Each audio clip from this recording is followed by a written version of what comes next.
When Will I Get Funny? Written by Khatzumoto, posted in October of 2009. And there came upon the email of Khatzumoto a letter long of length, correct of spelling and accurate of punctuation, and it was good. The emailer's pseudonym was, is, and ever shall be, Farley. Quote, Khatzumoto, hi. First, I want to start out by saying how much I have enjoyed the site and how helpful it has been to me. I'm sure you get a lot of questions, but I have an issue that I still haven't seen addressed on your site, Antimoon, or similar websites, and it's given me quite the hang-up. First, some background. I'm 27, native English speaker, US born, trying to learn Spanish from zero. First foreign language I've seriously studied. I've been studying for about a year and have not progressed as far as I would have liked. I do some writing by trade, and in my personal life I've been told I'm funny. So when it comes to language, the issues of nuance, metaphor, timing, phrasing, inflection, etc. are important to me. I've been watching some American movies and TV shows in my target language, using them to practice my listening comprehension, using shows I already know so that I already know the basics of the plot. For the record, I watch humor, think Simpsons or drama art house type flicks.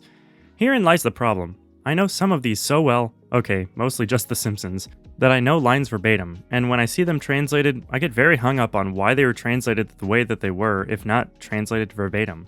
Does the sentence structure not exist? Does saying it more literally not sound as good? Why the word order? Is this a bad translation? Is this a phrase that can't be translated well? Even with native materials, I have this problem. Was that an eloquent turn of phrase or just bad writing? My inner radar is gone and it's very disorienting. It's also making it very hard to let go of English because I feel I need it as an anchor. By looking up a Spanish word in a bilingual dictionary so I can try to figure out all the exact implications and shades of the meaning, for example. I've tried to think back to how I acquired said radar in the first place, and I don't really know. I certainly had some helpful formal instruction in writing, but for the most part, no one sat me down and said, this kind of thing is corny, well, this is poetic, this is funny, this is smart, this is stupid, this is formal, etc. I'm sure it can be directly traced to my massive input. I have been a voracious reader since childhood, and I've watched many humorous programs over and over, and I'm sure you're going to tell me that's what the remedy is. But this just makes me feel overwhelmed. I think of how many years it's taken me to get to where I am in English, 2 decades and a lot of reading. It just feels hopeless and impossible. I don't want to win a Pulitzer Prize for writing in Spanish, but I do want to be able to be me, to keep my voice, both in conversation and in writing, and that includes being funny and handy with a turn of phrase. So could you comment on this? I can definitely understand, and have experienced, how input can help with acquiring an inner sense of grammar, what makes I is sound horrible, for example. But the higher levels are giving me trouble. I think the writing on your site is funny, and you've said in one of your posts that you are in a comedy troupe. Are you funny in Japanese? End quote. Farley, for a funny guy, you don't sound like you're having a lot of fun, smiley face. Remember, you're from a wealthy country, the wealthiest. You are a native speaker in its language. You don't need to learn other languages. You don't need to know Spanish. Life in the Hispanosphere will continue whether or not you learn the thick, soft native tongue of Salma Hayek. Realize you're doing this for fun. All the talk about multicultural this and global that is just a bunch of smoke. Language lovers blow up people's butts to make it seem as if what they're doing is important. I'm guilty of it too. The real reason to learn a language is because it's there. It's pure play. Real socioeconomic need does arise if, say, you decide to move to a Spanish-speaking country for a long time, but even then, ironically, the fastest path, and the one that looks the longest, is to learn Spanish as if you didn't have to. Okay, now to the core of your email, humor. Think of humor as a high-order function that requires base infrastructure to exist in the first place. Kind of like how internet access requires electricity, a computing device, literacy, and a working network connection. You don't have that base infrastructure yet. Therefore, internet access is still out of the question for you. Think about puns. You can only get puns if you know the words that are being punned. Cunning linguist only sounds funny when you know about the activity women claim to enjoy. Shopping? Idle gossip? No? Sexist comment? What? A joke in language is a somersault. You are trying to pull somersaults, but you can't even walk yet. Which is not to say that you'll never be able to pull them, it just means you do need to build basic coordination and motor skills before you start busting sweet ninja moves. You need to be positive to the point of arrogance in your thoughts. I am Spanish. But short, simple, and straightforward in your actions. This sentence, this book, this show, here, now, this moment, this second, fun. You need to be humble, but not different. Eager, but not harried. Determined, but not self-destructive. Like my good man Makoto Ito likes to say, festina lente, hurry slowly. You will get the jokes. You will be funny.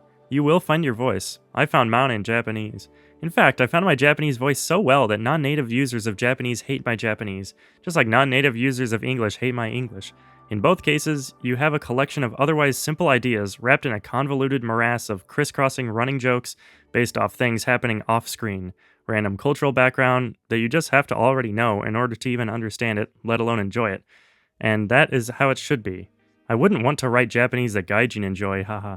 Even if I did, I couldn't. Not enough infrastructure to work with. Nor would I want to write that kind of English that the education ministry here in Tokyo seems to find fit to print in its approved textbooks. You will get there, but to get there, you need to let go of both your starting point, English, and your goal, Spanish, and just focus on the road, doing Spanish things here and now. Let go of the wall of the rink, and forget about the other side. Just skate on the ice you're on now. That means it may well be high time for you to go monolingual. It's said that humor is about betraying expectations. Hell hath no fury like a woman's corns. Not funny. That type of thing.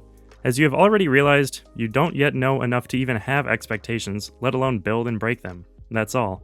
You can't be funny in Spanish before you know good amounts of it any more than you can make an order at a restaurant by screaming out of your car window on the way there. Which is not to say that you'll never get to the restaurant, just that, for your own benefit, you want to get in a roadworthy vehicle, drive attentively, and keep going until you get there. And know that a few red lights, apparently learning plateaus. In truth, these are just periods of time where your progress goes invisible, not non-existent. Here and there are not the end of the world. Certainly, it took you a long time to get to where you are in English, but a lot of that time was 1, unproductive, and 2, at a point in your life when you had lower mental capacity. You have more mental capacity now, not less.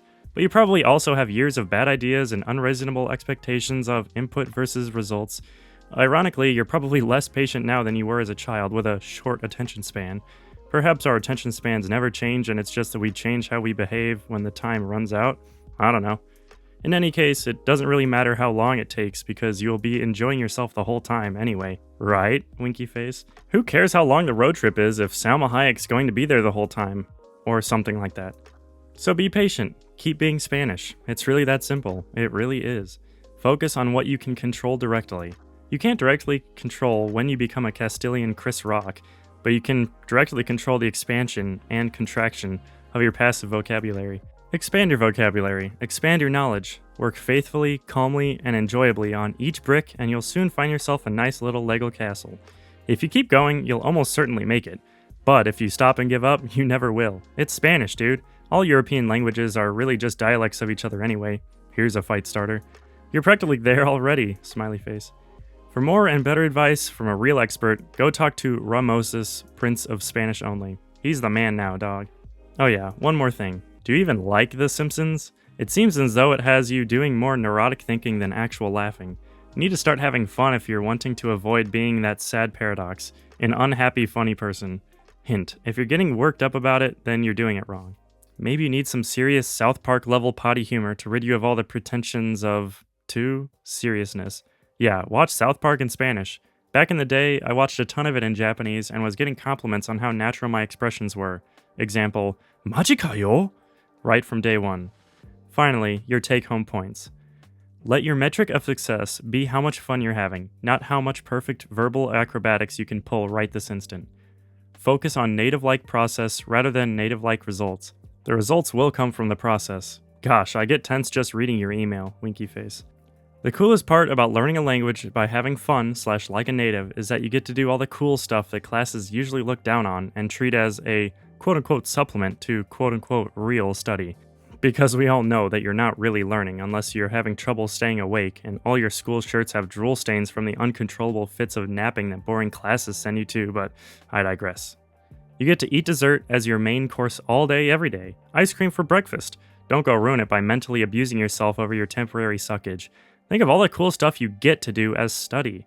For crying out loud, you're watching cartoons. You can be a kid again. This is awesome beyond compare. Cowabunga, my friend. If you know more than yesterday, then you're winning. Looked at in this sense, the race really is only against yourself. Trust your materials implicitly. You have to. You have no place judging the quality of Spanish dub media. You simply do not have the equipment yet.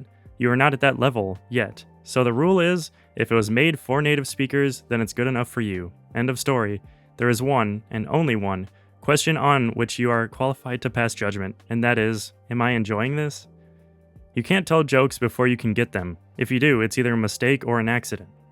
You cannot analyze before you have anything to analyze with. It's like trying to use a pencil sharpener when you don't even have an actual pencil to sharpen. You just end up cutting yourself. This is a major problem in the current educational culture of the West. We're painting with big brushes today. Deal, smiley face. Note: I don't know about you, but I smell another installment in the Baseless Remarks About Complex Social Phenomena series. End note. Premature analysis. Always with the trying to make pots without clay. Be the Spanish, be physical, learn your katas. You have to do it before you can fully understand. Timebox, or otherwise limit your dictionary lookups so that you can get lots of quick wins, as well as nip compulsive behavior in the bud. Bilingual dictionaries are lying to you. They will never give you the full, true story. Would you tell a Spanish speaker to go digging through her Español Inglés dictionary to find the true meaning of English words?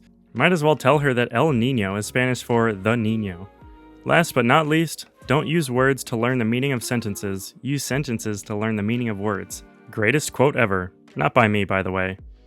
If any of you good-looking AJATTers has any tips for Farley, please feel free to share, winky face. You always put things much more succinctly than I do.